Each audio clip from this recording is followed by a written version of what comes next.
Hey, babe. Good morning, good afternoon, good evening. I love you, and God loves you best. Welcome back to my channel. We are here for another review of Life After Lockup, Season 5, Episodes 43 and 44, that I like to refer to as rings and red flags.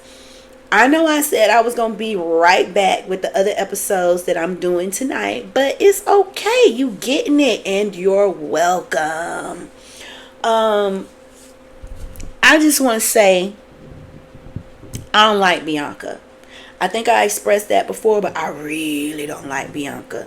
And she is rubbing me all kinds of raw, and I'm just trying to, when you immerse yourself in something and you watching it, you're not just like gazing through it. It can kind of prick your nerve, and that's what she doing to me. And Melissa is starting to get there, but we're gonna get into that. Like I said, episodes 43 and 44. We're gonna put them together. Okay, so the episode opens up with Bianca and Daniel. And so they give the parents a quick tour of the apartment, let them see, how they are getting along in their new space. And so then Daniel explains that, I did not realize this, but his parents don't live in the state of Arizona. They're visiting solely for his release and to just spend time with him. In his initial release. So, I mean, what parents will do for their children. So he lets us know that his mom wanted to spend some alone time with him, and rightfully so. They go shopping for some clothes for Daniel. And so while they are out and about running errands, Daniel bought his cousin Robert along so that he could, hang out with Bianca. Bianca, again, is from state of Florida, and so she doesn't know anybody in Arizona. And so, yeah. She's going to hang out with Robert. Robert suggests they go to a restaurant. Get a bite to eat. She said, sure. I don't know how they ended up at the bar that is Long Shots, but they ended up at the bar and they commenced to putting them down. They commenced to drinking. And Bianca really, really, really, really likes vodka and cranberries. She was doing a lot of vodka and crayons and a lot of shots. Robert was taking back the rum and cokes and a lot of shots. And you could tell that he was starting to get a little inebriated, because by the time he was doing his confessional, he was sounding a little slurred. I just want to point out some stuff that Bianca was saying that I thought was totally inappropriate. Like, bitch, why are you discussing your intimacy with your man's cousin? Like, you talking about y'all sex life. You talking about how he just want to stick it in. He don't do no floor play or nothing like that. And Robert was like, well, I don't know if I can help, because I just want to stick it in too. So I don't know what to tell you on that part. And then she talking about she not gonna take the pill. And he like, so what you trying to do? You gonna try to baby trap my cousin? She's like, well, I got baby fever, and it's my body, my choice. So I mean, we didn't use any protection last night. He came to me twice, so he want to shoot up the club. He just gonna have to deal with whatever come with it. I'm like, ooh, Daniel, don't stick your pole in that pond no more. It's a trap. Everything about it is dangerous. You're gonna have a special baby, just like Bianca. You go messing around up in her forest. Leave it alone. she totally disregards his sobriety. Like, it don't mean nothing. Like, not a nan. And they say that a drunk mind speaks a sober tongue. And I feel like the things that she was saying while she was like, she was drunk, I feel like those are her true feelings. She could care less about what goes on with Daniel as it pertains to his sobriety, because she feels like he's a grown man and that's on him. That don't have nothing to do with her. But when you are dealing with someone who is battling addiction, you're in the trenches with them too. But she doesn't get that. So then, after the conversation about these different things, she also brings up that she's like, maybe I do have a drinking problem. Bitch, you think that just dawned on you? But as they are conversing, in walks Daniel and his parents into the bar, and she's about to be like mid gulp, and she's like, "Aw, shit." So they walk up, and he's like, "What's this?" And so Robert feels immediately remorseful. He's like, "My bad, cuz I shouldn't even did it. I shouldn't be here. I know I told you." He's like, "It's cool. Fuck all that. You didn't promise me that you wasn't gonna drink." She did. She promised me that she wasn't gonna drink. So Bianca, why's your bald head ass in here taking back all these shots and all these vodka and crayons, knowing that they were gonna show up and you were gonna be drunk and no amount of water was gonna sober you up in that amount of time? Maybe if you had eaten something. You look like you weigh $125. So listen, maybe your liver and your kidneys and your pancreas can handle it. I don't know. But I just wouldn't mess with it. So Daniel, he's like, "What's up?" And he's like, "I feel triggered right now. I feel triggered. I want to drink. So what are you going to do about it?" That bitch looked at him and was like, "Take a shot." No regard. She's like, "Look, that's on you, homeboy. That don't have nothing to do with me." So he's like, "I was testing you to see if you were going to pass as it pertains to caring about me and my sobriety, and you failed." She's like, "I ain't failed nothing. I'm telling you, friend, that is not my problem. That's your problem." And when someone tells you something, believe them, Daniel. So everything that she's saying, whether she was intoxicated or not, believe her, because these are her true feelings. So then homegirl was going to actually try and drive. She was going to try and drive while she was under the influence. And the mama said, "Not on my watch." She's like, "I will take you back to your apartment so that you don't hurt yourself or hurt nobody else. That's how you got in the predicament you were in before." But how quickly we soon forget. And the mama was like, "I got some things that I want to say, but what's the point? You drunk. So I'll be wasting my breath, wasting my time." And so Bianca was just like, "Okay." Mind you, while they were out shopping, Daniel and his parents, he asked his mama, "What you think about Bianca?" She paused, and then she proceeded to say, "I like her. Don't lie to your child. You don't like that girl. You don't like her. You don't trust her. And she makes you very, very nervous when it comes to your son and his sobriety. You don't want her around your child. But you said you like her as long as she's not drinking. So how you feel about her is contingent on her behavior. You don't like her."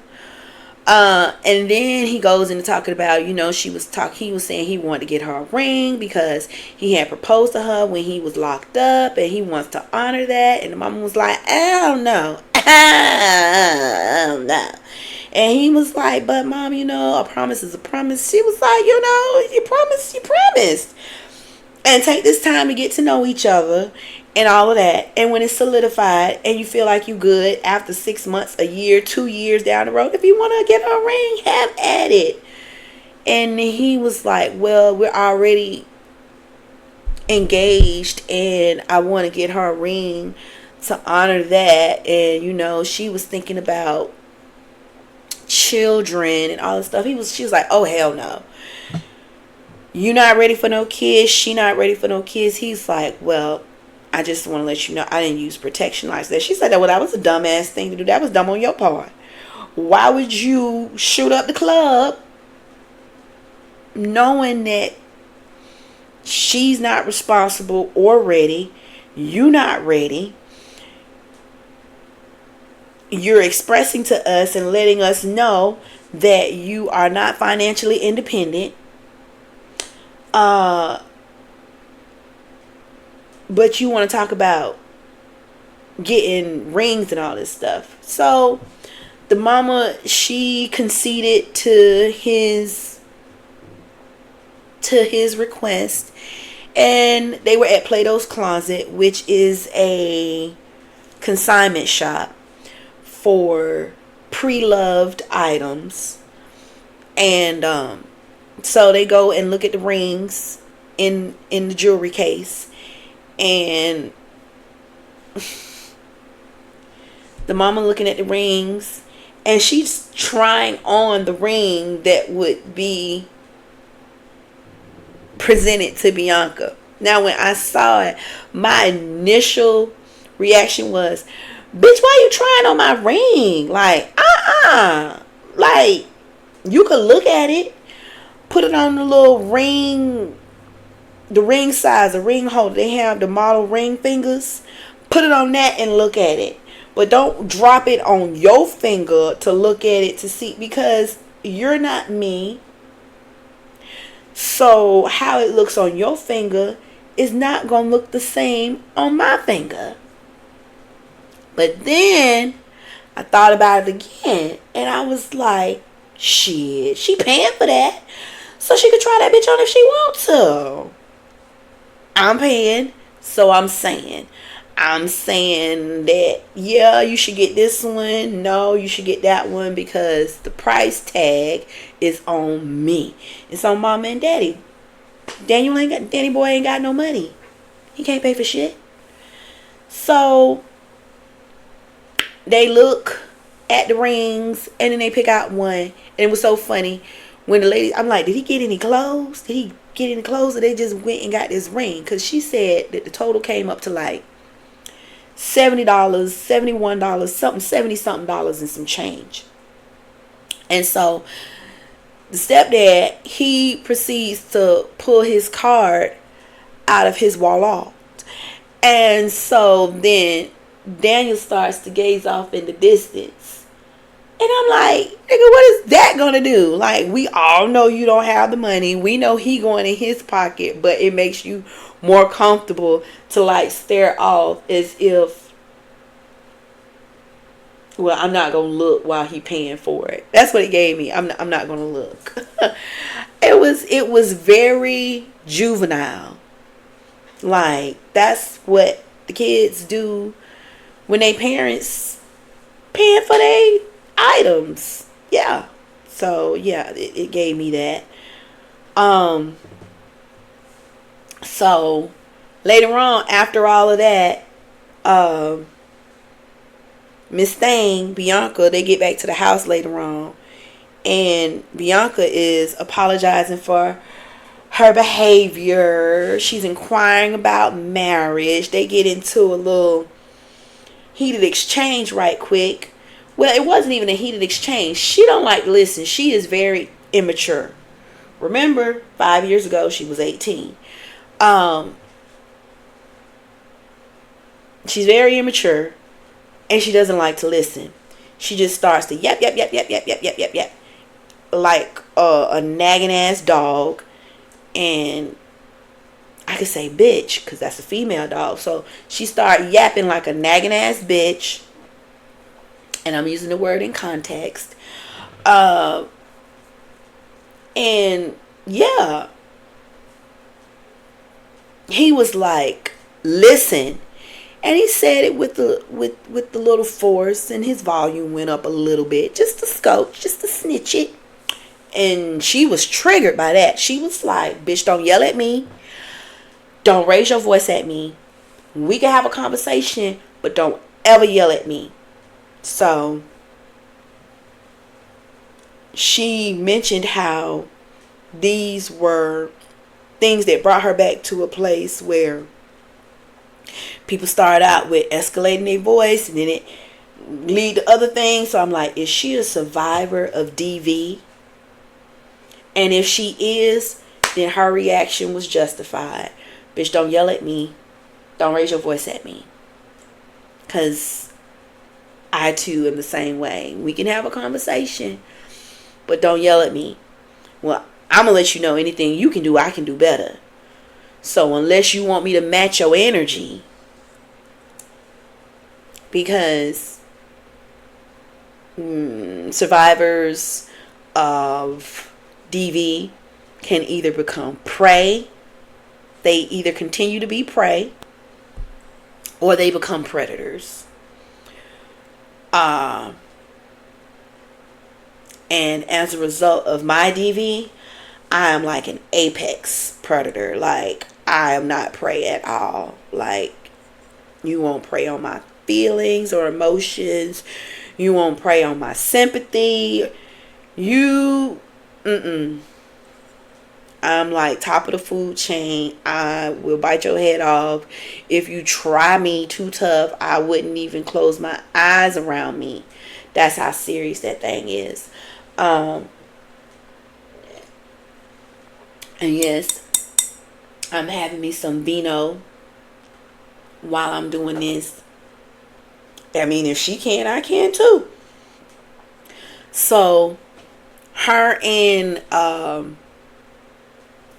Daniel started talking, and they going back and forth like this, and he's like, hold up, okay. He brings his volume down, and she's like, this is the stupidest conversation. He's like, no, it's not. He's trying to reason with her and get his thought across. She didn't want to hear it. She was like, don't effing yell at me.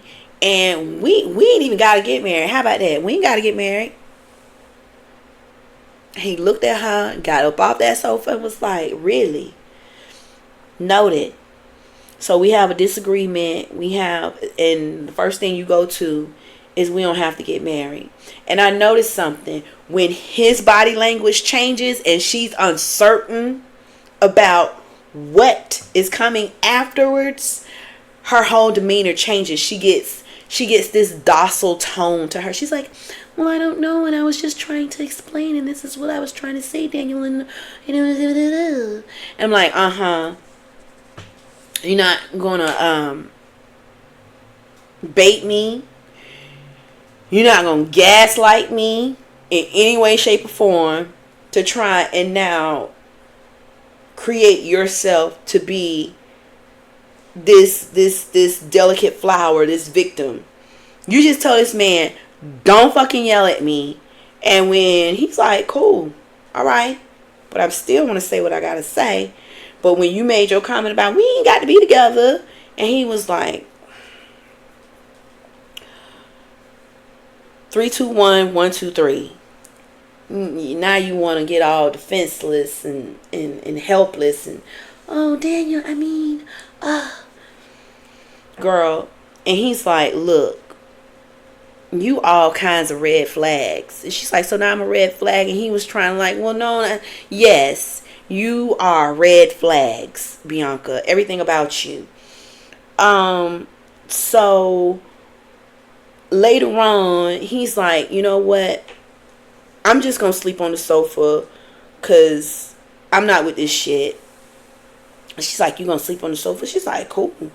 When they had the conversation, so then the next day, he's like, they tried to talk about it. That's the shit that went down. And then he's like, well, I'm gonna go and see Robert. So he went and saw Robert. Him and Robert were chopping it up, and then Robert was, recapping their conversation that they had at the bar. Robert letting them know, like, dog, she was talking to me about, y'all intimate acts, like y'all sex life, and she talking about how you don't really take the time to like do foreplay, and she's like, you just stick it in. He's like, whoa, she said this. He's like, hey. So he was like, he went back. He's like, oh, she also, while we was drinking, she alluded to the fact that, maybe I do have a drinking problem. Maybe I do drink too much. I drink a lot. He said, did she now? So, then you get back to the house, and he's like, so I just came back from talking with my cousin Robert, so I'm gonna give you an opportunity to tell me what the conversation was about, because he already told me, so I want you to share it with me. And she's like, we talked about a lot of stuff. He's like, well, what about the stuff about you having a drinking problem? Did you say that you have a drinking problem? She said no. He said, you didn't say anything along the lines of maybe you might drink too much? She said no. And you got to remember, he was drunk too. Yeah, he might have been drinking, but he was lucid, and he definitely heard everything you said. And I love when the cameras, they rolled that footage, because we heard it. And the thing about it is, see, when this is all said and done, he's going to see this stuff. He's going to see it. He didn't seen it, so he know that you said it, and you can't get out of it. So then he was like, bottom line, you just all kinds of red flags, and I don't want to be responsible for your happiness. You was codependent. And she was like, ah. So yeah. Then we got real quick, because I think their storyline, while it's unfortunate, it's not really calling to me. It's not captivating me. And that is Justine and Michael. Okay, so we get back, we see him punching the holes in the wall, in the door, whatever he was punching holes in. And then he walks out. He comes back. He leaves out the house. He's mad because he's like, oh, he broke his $1,500 phone. Like, why would he do that? The same reason you just punched holes in the door or the wall that you got to get fixed, that you got to repair. You like talking about he can't control himself. Bruh, you just demonstrated that you got some self-control deficiencies. When he came back in, she was like, you're not gonna walk past me like I did something to you. We need to have a conversation like two adults, like parents, about what just went on. He's like, I'm just trying to just cool off because I don't want to take my anger out on you. She said, then don't. Make a better choice. She said, choose better, choose wiser than to think you gonna snap on me. And so he brought that thing on down, and Justine expressed her concern about how he responds to things when they aren't exactly the way he may think they should go, or the way he in fact wants them to go. So she was like, I think you need to consult anger management, because you got some anger issues that you need to address. And in that moment, it was very hypocritical. The hypocrisy was highlighted. And so I don't know if in fact that she got through to him, but what she was spitting was truth. Then we see Justine on a day with the baby, and she goes to see her daughter, who is in her first year at UNLV.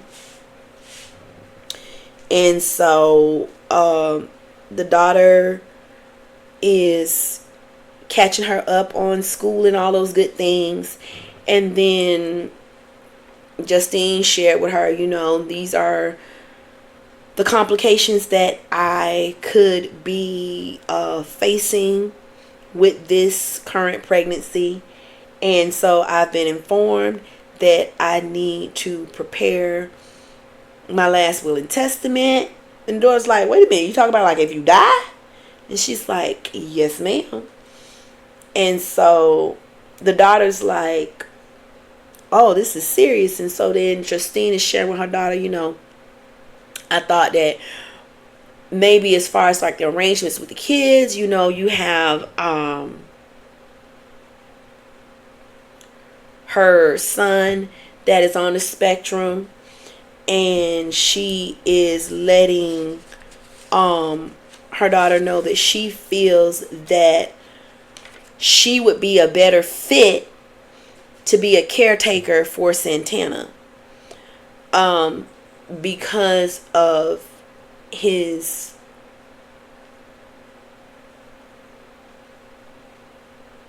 limitations. He doesn't seem very limited to me.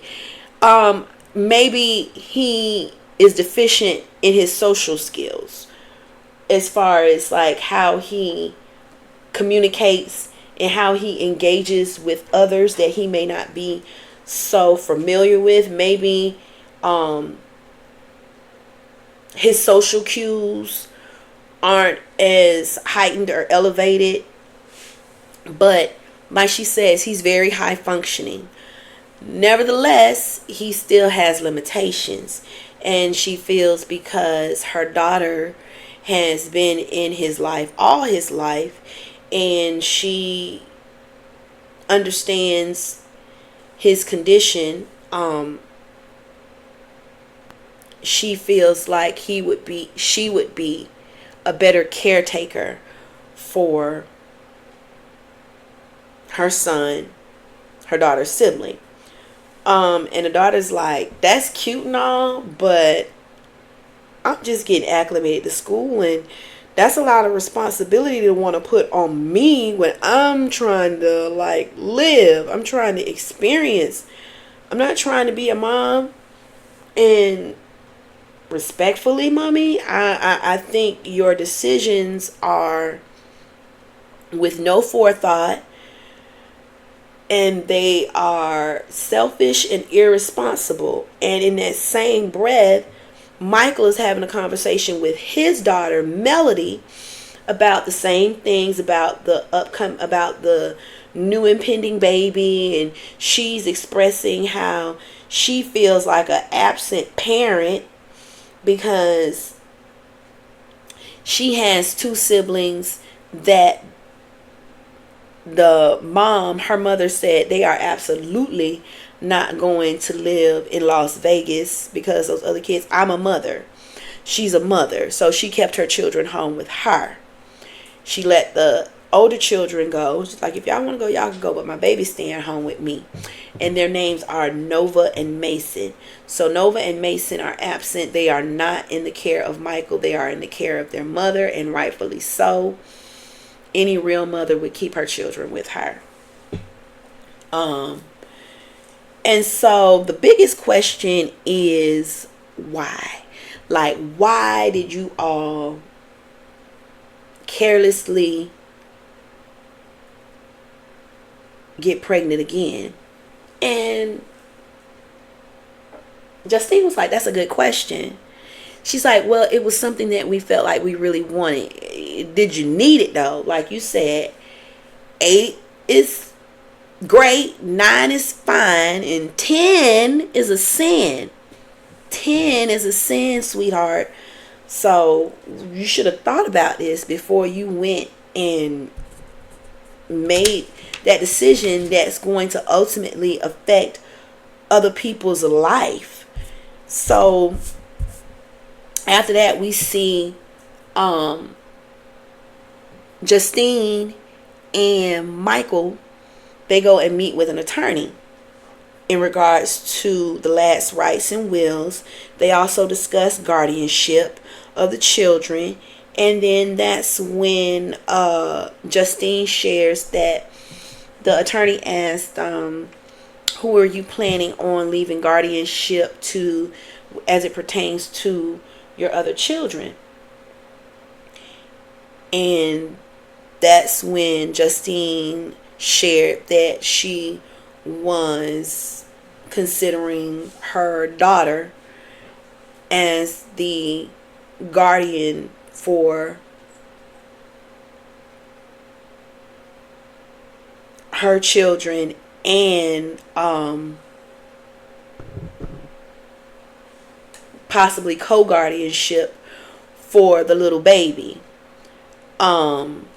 So yeah, Michael was not feeling that. Michael felt he felt disrespected. He felt I guess he felt insulted, because he's like, you constantly always saying that I'm a good parent, but then you go and say that you want your daughter to be the guardian for our children. And she's like, look, at the end of the day, you haven't had the experience. You don't have the education and knowledge when it comes to Santana's condition. And I need to know that someone is going to really take time, patience, and care to attend to him the way I would. The attorney was sitting there and his eyes were darting like, oh my gosh, oh my gosh. Because Michael's behavior, he gets, I don't know if it's a Michael thing or if it's a prison thing. Because I believe that a lot of people who've been incarcerated, when they're released, well, first of all, we know whoever they were when they went in, they are definitely not the same person when they come out, if they come out. And the, what do you call it? The aggression that he exudes at times, and it's very very quick, very sudden. These sudden aggressions that he displays, it could be alarming and concerning. Justine deals with it, but when it comes to her children, that's a whole nother situation. So then we got Kim and Joey. Joey then took this DNA test with Kaysen, this baby. He is just so adamant about believing that Kaysen is his son. So they do the swab and all of that stuff. So then later on we see them talking, and then she in the kitchen cooking, and he goes in there and he asks her, what's the update with the DNA test? And she's like, he's like, is it supposed to come in the mail? She's like, no, it's supposed to come in my email. He's like, did you check it? No, why don't you check your email? So then she checks, and what he fails to realize is it's probably going to be between 4 to 6 or 6 to 8 weeks before he gets the information back or the results back on that testing. My concern is him treating Kyler, I think the baby's name is Kyler, different than he treats Kaysen. Kyler is younger, and even now he's like, oh, Kaysen, you good, buddy? Oh, you need something, Kaysen? It's like total disregard of the other little boy. And I'm like, it's another baby in there. You can't just alienate him because you down hard adamantly think that this little boy is your child. And I would hope that Kim would step in and say something about that, because that's not that's not going to be a good look. That's not going to be a healthy environment for the children, for them, their family dynamic. Is just not a healthy, thriving environment if he continues to be overly doting of casein. So then they go outside, and then Kim is asking Joey about she's telling him that Lady Judy, the realtor, she wants to show him some more houses. They show us on the end cap where they was like, saw the different houses. He ain't like the paneling. They had little rats and stuff, dead mice in the basement sink. So yeah, it was in the utility sink. Quite frankly, I personally wouldn't have shown somebody a house like that, knowing that, like, spruce it up, rinse them out, scoop them out, do something. You trying to make a sale, so you don't want the potential buyer to see certain things. That's going to lessen their interest in the property. But then, so they talking about the different properties and stuff. She's like, look, Joey, you need to get a job. He's like, well, only thing I know that I'm familiar with is HVAC and all this stuff. And he's like, well, I can't say that I'm going to be one to be out in the heat and dealing with possible termites, rodents, ticks and fleas, spiders, roaches, rats and bees. Because, he don't know if that's his ministry. And she's like, well, what else are you good at? He's like, well, that's what I'm gonna have to figure out. I'm like, Lord have mercy, this is troublesome. So they looking at a budget of like $1,500 a month on their mortgage, and then with 3% down. So then Joey, he had an upcoming interview with this business for HVAC tech. He goes and meets with the man.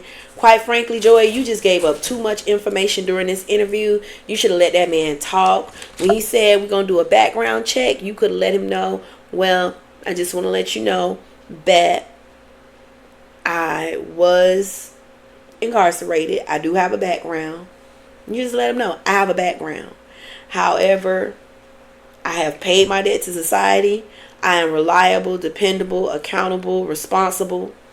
And again, I just want to get my foot in the door.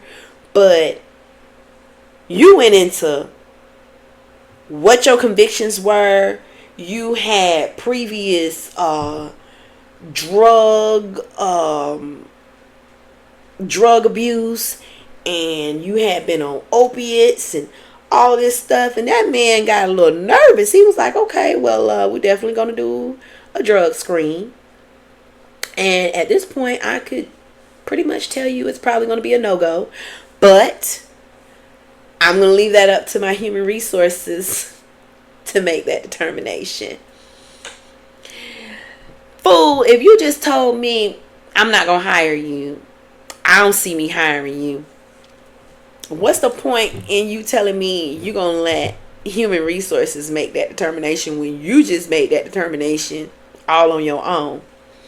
And then going to say, and if by some grace of God, that your stuff comes back okay.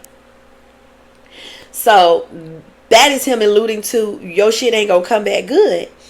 And so he's like, if it does, then maybe we could start you off at a lower level, not as a technician, but,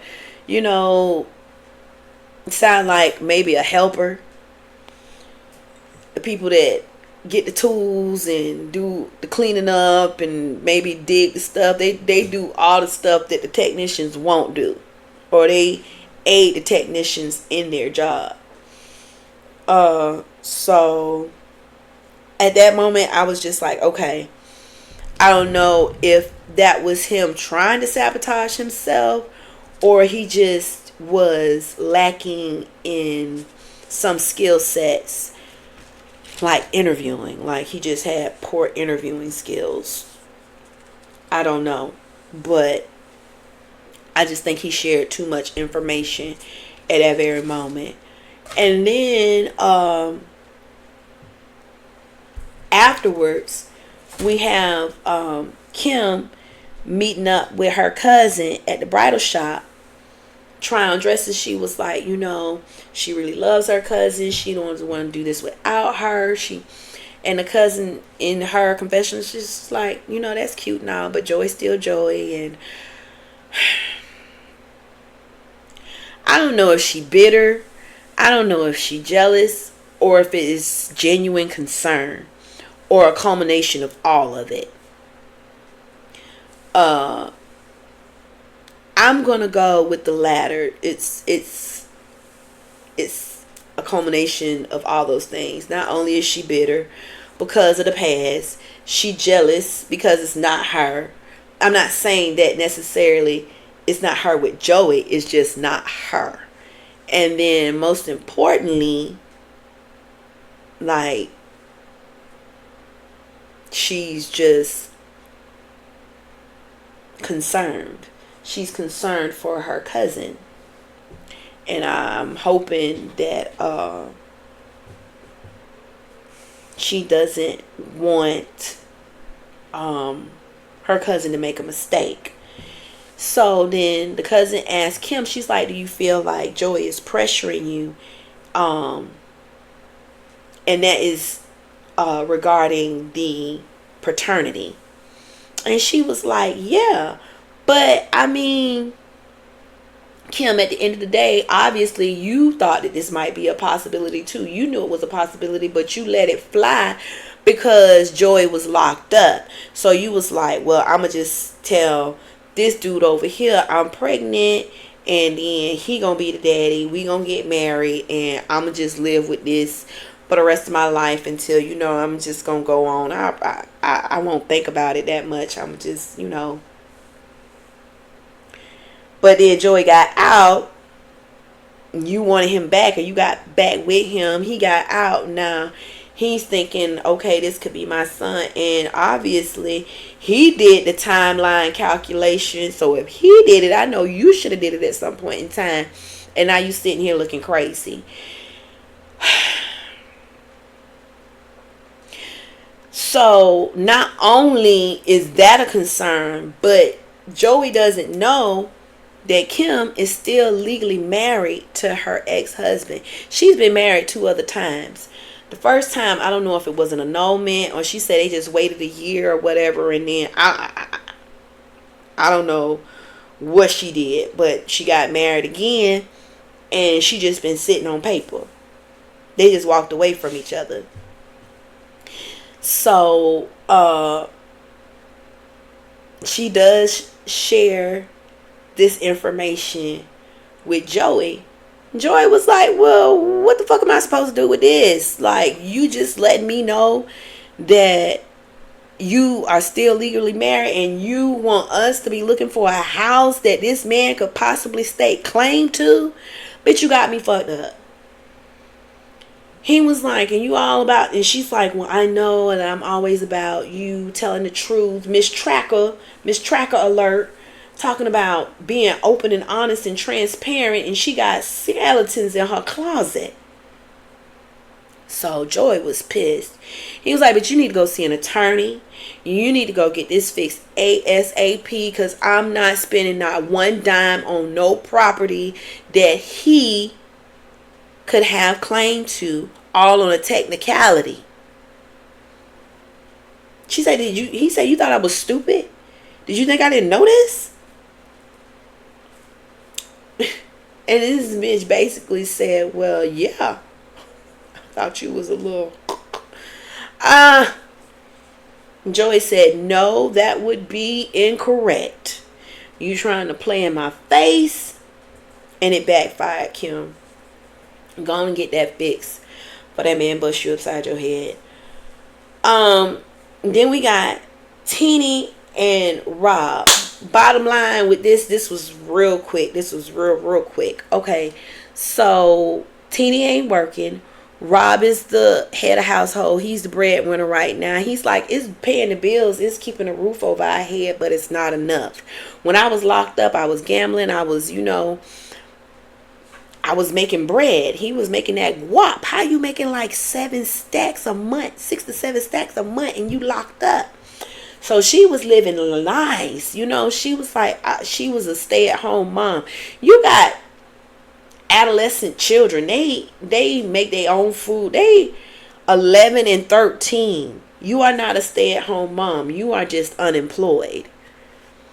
They are not at the age where they need all that caretaking. They are getting at the age where they are more self-sufficient, where they need to know how to do their laundry. They need to know how to fold their clothes. They need to know how to cook a little something for themselves. Cook a little something, even if it ain't nothing but microwavable. They need to know how to do something. We knew how to make all the breakfast dishes, from eggs, sausage, bacon, toast, all that stuff. Yeah, my mama learned us to do that real quick. Now, as far as dinner and stuff like that, she was like, don't be messing up in my kitchen like that. But as far as making us, knowing how to make our own snacks and something to tide us over, absolutely.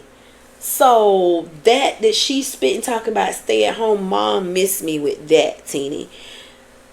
So Rob is just like, I need you to start working. And she's like, well, I guess I could do that. He's like, no, I don't need you to see about it. I need you to do it. I just need you to do it. And so she was like, well, all I need to do is like, update my resume. He's like, well, how soon you think you could start working? She said, well, I update my resume. I could probably have a job in like 2 weeks. You might have an interview. I give you that. You may get an interview. But depending on the jobs that you're looking at, and if other people looking at them jobs, then that just made that particular prospective job competitive. And now you competing with other people that's looking for that same job. You've been out of the workforce for quite some time, Teeny, if you really believe that your skills are so stellar that the same amount of time that somebody put in a resignation is going to be the same amount of time they telling you welcome aboard. So then he finds out that girlfriend spent them $250 for that water park. And he's like, what are you thinking? We are one income household. And I told you, anything over $100 requires consultation between you and me. And she's like, well, I just thought that, it's $250. It's for the whole family, and it's for the entire season. And you could go as many times as you want. And I figured it would be cheaper for them to go there as many times as they want, instead of trying to do a la carte activities. I'm paraphrasing. A la carte activities that would cost more. He's like, I don't care. It's over $100. And I didn't get consulted about this purchase because this is my money. This is not our money. You didn't make this money. I did. So she said, well, that's all right. I'm going to get a job so that I can contribute. And when I get a job, then you concern yourself with covering up that ugly ass tattoo on your arm. He said, and I'll worry about that tattoo when we can afford thinking about me getting it covered up. You dig? So then we're going to move right on over to Melissa and Louie. Now, Louie is ready. He ready to make that change, and he is ready to wife Melissa. He goes to the jewelry store with his homeboy Lou and Joe. You could tell they some like, what they call them? Meatheads. They look like true Jersey Guidos. But I think it was Joe. Joe, he was something kind of, he was yummy. But they go to the jewelry store. They looking at rings. The first place was talking about a lab created ring, and Louis let us know. Melissa said, "Bitch, I don't want no fake ass diamond." So they go to another place. The man asked him, "What's your budget?" He's like, between 10 and 12. He was like, "You're gonna have to step that pussy up. You're gonna have to come up a little bit higher, friend, because you want a 2 carat, and without the mounting, we looking at about $18,000-$20,000 with mounting. We about at $25,000. He was like, "Bitch, I know you lying." So then he go outside because he got to breathe. He getting palpitations. He was like, my chest can't take it. His homeboys meet him outside and was like, "Look, you only got to do this one time. And if she the one, I mean, is it really a bad thing? Consider it an investment." They telling him all this good stuff. He's like, So then the jeweler make him a deal. He get everything for $18,500. He was still over budget, but you know, he was like, "I'm gonna make the best of it." So then they, Melissa and her sister, they was preparing and getting a little birthday, little dinner, lunch, brunch thing for their father. And so Louis was showing up. Louis came. They was having birthday festivities with the dad. The girls got up and excused themselves from the table.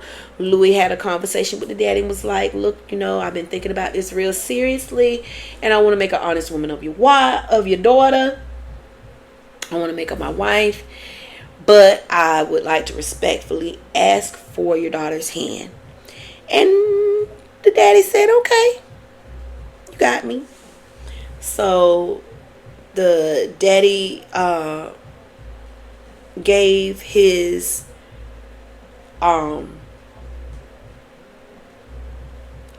blessing, and so that's where they were. Fast forward, Louis gets this whole elaborate day set up. His friend helps him orchestrate this proposal that he wants to set up for Melissa. He told him that they wanted to have a date night, so she got off from work early. They went out to the beach that day, and they had combed into the sand the words for the proposal, and it said, "Marry me, P." Now I don't know if the leaves on the LEASE like got washed out or it blew out or what, but I was like, marry me P, because I thought it was marry me please, or maybe they got tied, I don't know, but it just had marry meep, MEP. I didn't see a LEASE. But she was late for the date, and he was like, "Is she gonna show up?" But she did, and she was looking real cute. I like what she had on, and I liked her shoes. He was like, "But in these shoes, guess where you gotta walk? You gotta walk all the way to the top of that lighthouse." She was like, "Bitch, what? Why didn't you tell me to wear something comfortable? Like, why didn't you like give me a heads up of some kind? Give me some kind of notice. I don't want to walk up in that lighthouse, Louis." He was like, "Oh, but you will." And she did. And I'm starting to see, like I said, she rubbed me raw because she is very controlling. She just couldn't go with it. He wanted to do something nice for you. It's special. So she goes up in the lighthouse and she's like, "You know, I don't like heights, you know. I mean, well, if somebody has a fear of heights like that, you could have been a little bit more considerate of that and not kind of like scared them. But he had this plan about how he wanted to go. Cool. So they go up in the lighthouse. He walk around to the side. He's like, look down. So she look over and she was like, oh, is that for me? He get out on his knee, open that box. She saw the ring and she popped it on. Now before that, girlfriend was bitching and moaning, talking about his lack of time that he has for her, saying that when he was in prison he had all the time for her and that she was his priority when he was locked up. Of course you were his priority, Melissa. He is incarcerated. He has nothing else to think about or absorb or consume his time with but you. He can ask you where you at, what you doing, when you coming back, how it was, or what it looked like, and if he got an illegal phone, if he could be on the camera phone, he was gonna go and he was gonna tag along too, just so he could see it. And that made you feel good because you felt like it was all about you. But now that he's out, and he sounds like somebody who is responsible, and he is trying to like make a future for you two, and you just talking about he ain't got no time for me. And he works at a pizza parlor, he does personal training, and what else does he do on the side? I know he works at a pizza parlor and he does personal training. Oh, and I guess he sells supplements. So he out here hustling. But you got a problem with that because his clients are women. 9 times out of 10, the clients are going to be women. I'm just saying. You're not going to see too many men. He's not a bad looking man. He has a nice physique. It's a smaller frame, but he has a nice physique nonetheless. He's going to attract female clientele. That's going to be his demographic. So you just need to look at it. It's like, okay, these women is bringing their money home to me. Go out there and make your money. And if he act wrong or get stupid, cut him up or cut him off. You got options. But after she got the ring, she immediately said, I forgot all about what I was upset about, and I don't even care about his clients or none of that. And then she had an old meddling ass friend talking about, I saw, look what Louis posted on his Instagram. And I'm like, it's promotion. Why are you tripping? And those are the kind of friends you don't need in your life, Melissa. Bitches that's going to be coming back to you, you can't trust motherfuckers like that. While she would not be his type, if it was somebody who was maybe aesthetically made up like you and prettier, because you are not cute. I don't mean it unkindly, but you're not. If they were aesthetically pleasing like you and pretty in the face, and that's supposed to be your friend, and she coming to you talking about, look what Joey did on the thing. Now, would you receive it as openly as you did from the mud duck that you got it from? Or would you be skeptical and thinking that the friend was trying to get you upset to move you out to move in? Or would you even have friends that look anything close to what you look like? Because something tells me a female like you don't want friends that look like you, especially following your man on social media. First of all, I don't care what you look like. You don't need to follow my man on social media. You don't need his number. You don't need to follow him. When it comes to me and mine, you don't need no involvement at all whatsoever. I'm your involvement. You go through me. And I'm not jealous. I'm just being realistic. Just like I'm sure my man would agree that His homeboy don't need my number. His homeboy don't need to follow me on social media unless he want to subscribe to my YouTube channel, and I feel like that's an exception. But all that other intertwinings and intertanglings of the comminglings of the friends, you know of me. You don't need to know me like that. So yeah, she was happy after she got her ring. And then we got, who else we got? Dang, we got a lot of people. Oh, we got Zaria and Troy. Now, girl, you are insecure and your conscience is eating you up. But we're gonna get into that. Zaria and Troy, they getting ready to go see the psychic medium Patrice, and you could tell that she real paranoid because his phone went off, and she's like, "Oh, babe, your phone just went off. Who is that?" I'm like, who just randomly asked a question like that? Who is that on your phone? And he's like, and he innocently asked it like it wasn't a big deal. He's like, "Oh, that's my homeboy, whatever his name is, Keith, Trey, I think it's Trey." He's like, "Oh, that's my homeboy Trey. He was just calling to check on me and see what's up." She's like, "Oh, is everything all right?" So she's trying to show concern now when what she really doing is policing you and your phone. Nevertheless, she tell him, she's like, "I'm getting ready to go see the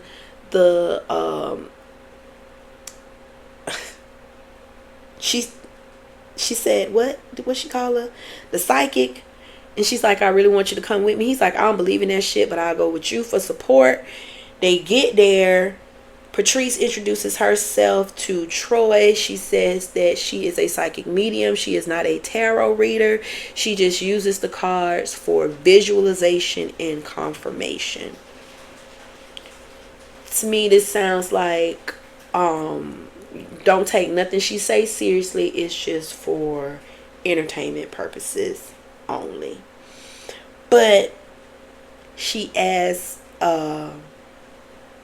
Zaria, what questions did she have? She starts to telling her about the business and all of this stuff, and she starts shuffling the cards and she starts pulling them out and showing them this and explaining this, and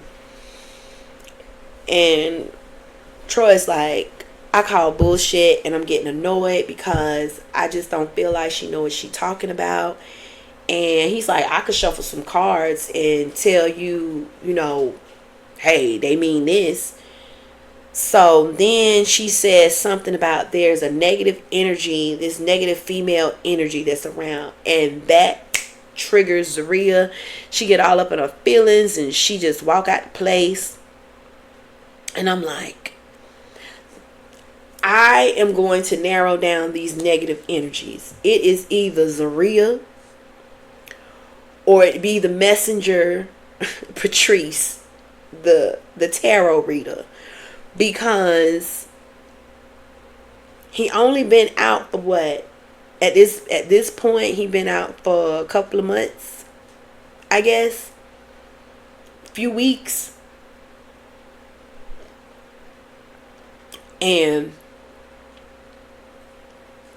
where can he go? He can only go so far. He don't have transportation. Now, that don't mean nothing to somebody like Troy. He'll get out on foot. But he can only go so far because he still got that low jack on his ankle. So she got all concerned about the negative energy that be a female. He went outside to go check on her. She's like, "I got one question. Are you cheating on me?" He's like, "With who? You know everybody that I'm around.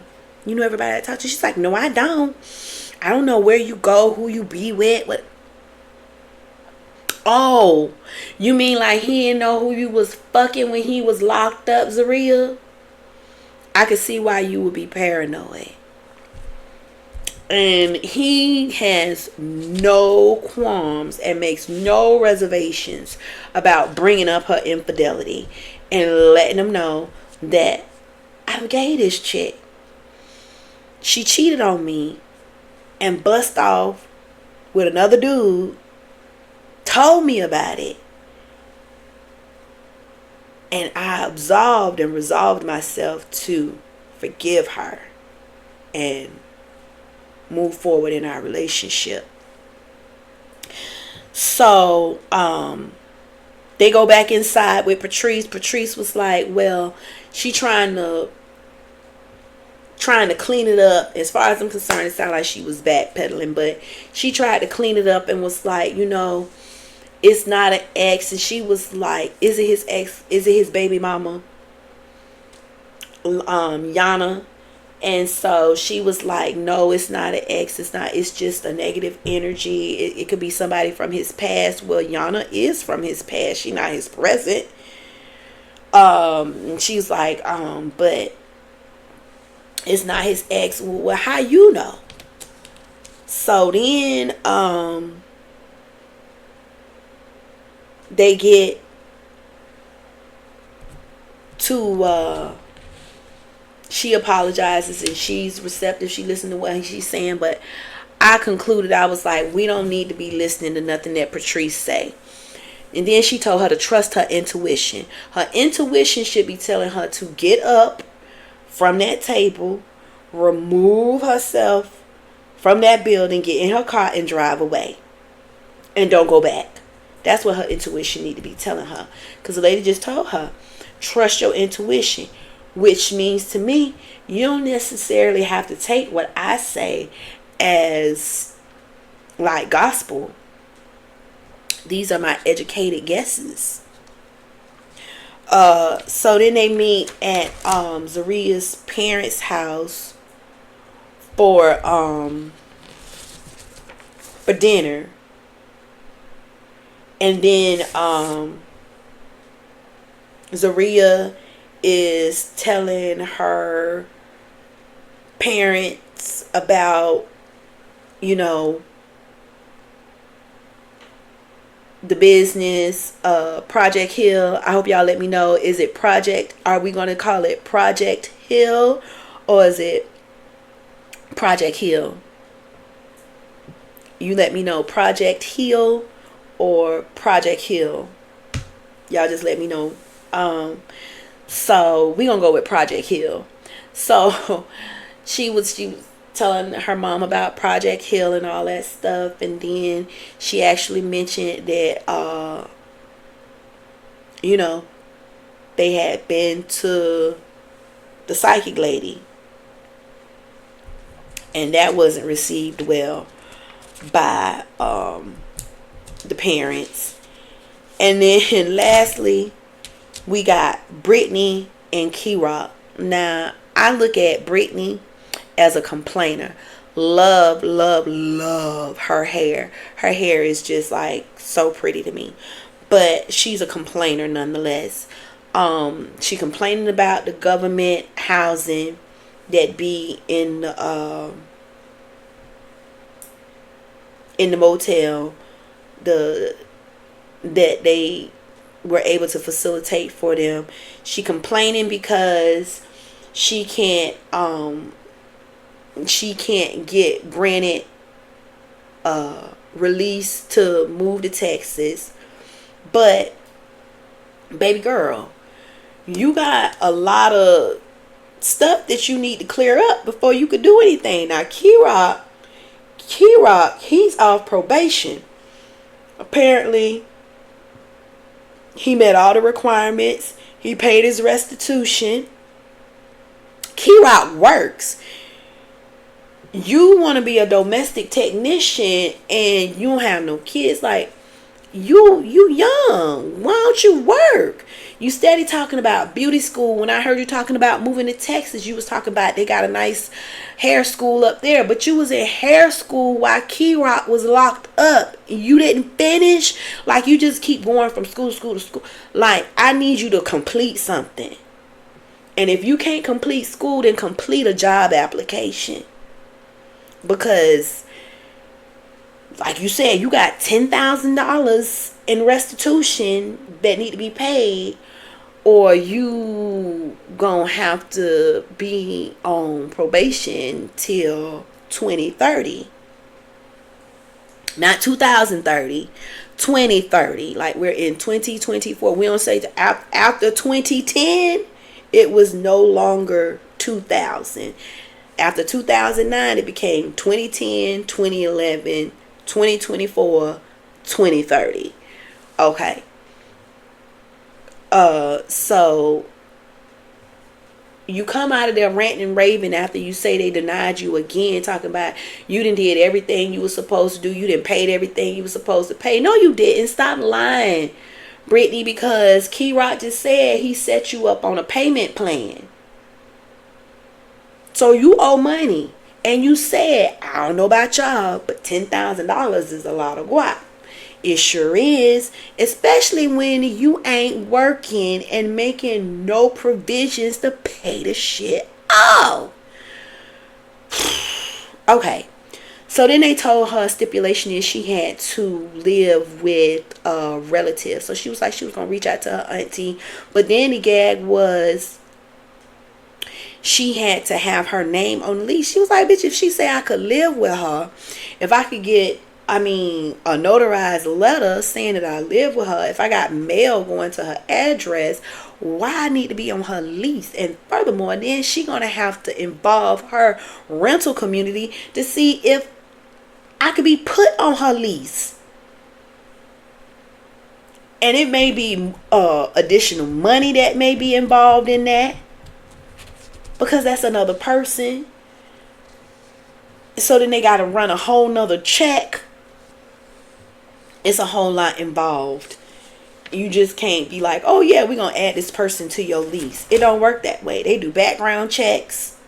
They do credit checks. Check. Before they just let somebody with authorization move up into your apartment. So after that, they make the decision to move out of the government housing. And so now they stand with Key Rock's mentor, Coffee. And I was trying to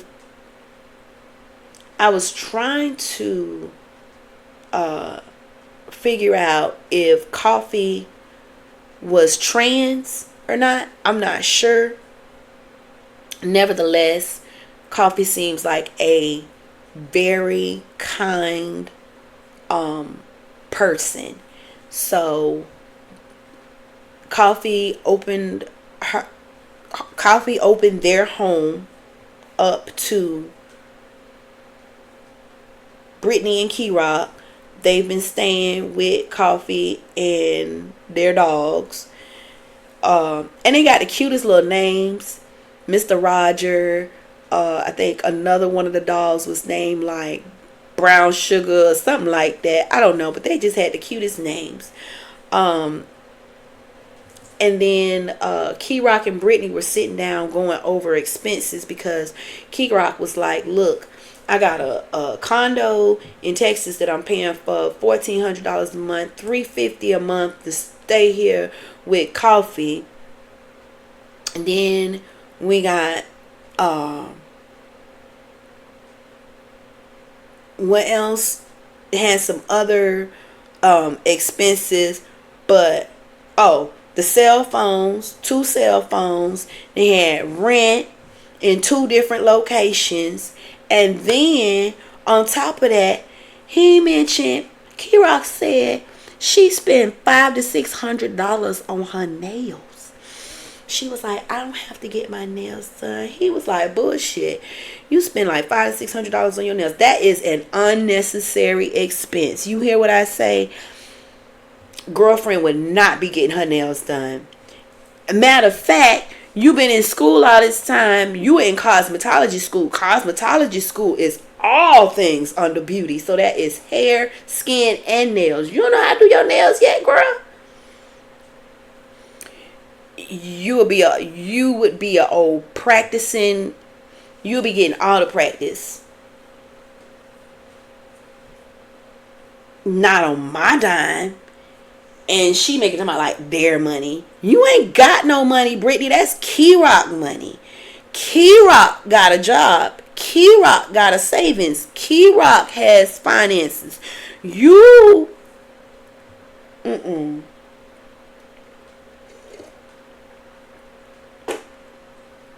they say, ain't got a pot to piss in and a window to throw it out. That's you, Brittany. So then Brittany go and meet up with her friend. And because she was all upset, they were discussing about Key Rock moving to Texas without her. And Key Rock was like, no, I'm not going to do that. And then Key Rock suggested, what about if we elope?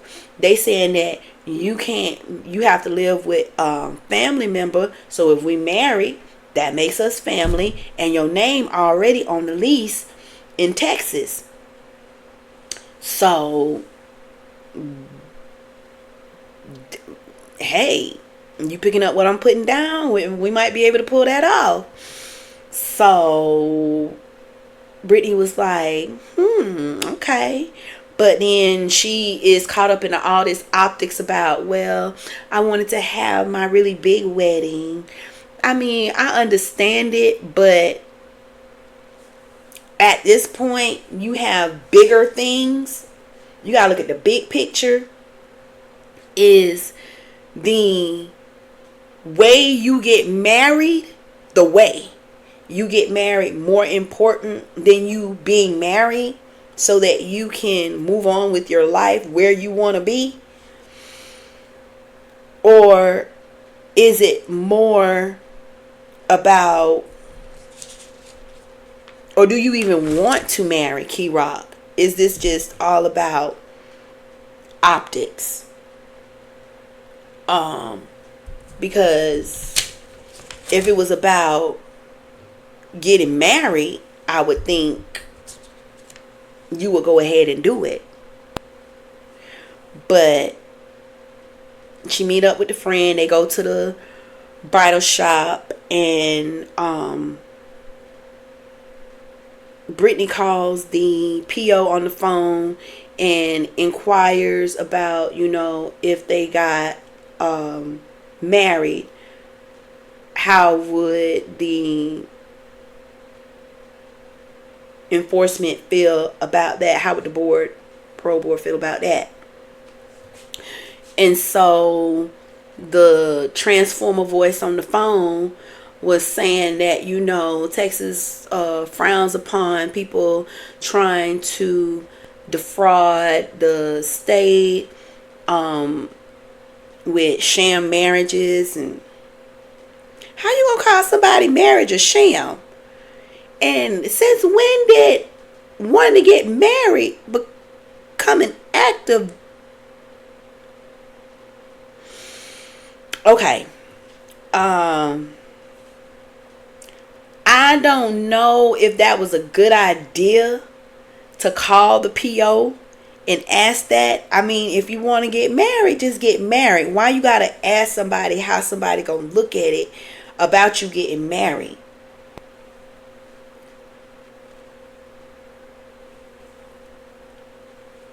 It's an elopement, so why are we at a bridal shop?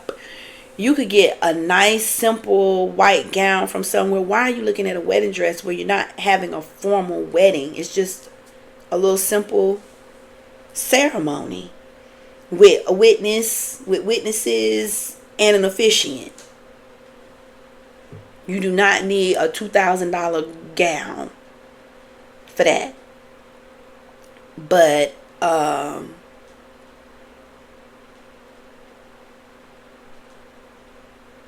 what's that girl name? Damn. Brittany expresses, about she's afraid of the ultimatum with Key Rock. And the friend expresses that when it comes to anybody else, Brittany has a voice, she can speak. But when it comes to Key Rock, she's kind of like, and she kind of like goes along to get along. I don't know how to read that in a relationship, but I wouldn't call that healthy when you're able to speak up for yourself with anybody else, but when it comes to your partner, you're kind of like fall to the background and don't have much to say, because you're not being true to who you really are. So I guess we will see what's going to happen with that. Let me know in the comment section what you thought about these 2 episodes. One, do you think that Daniel needs to pull the brakes on Bianca? Do you think that Kim definitely should have told Joey about her marriage beforehand? And do you really think that Joey is serious about gainful employment at this time? Teenie and Rob, do you really feel like Teenie is going to make an effort to find gainful employment as well? Or is she just shooting shit to kind of like blow off Rob for a little bit? Let me know what you thought about these 2 episodes. But as always, don't forget to like, comment, subscribe, hit that notification bell. And until next time, bye.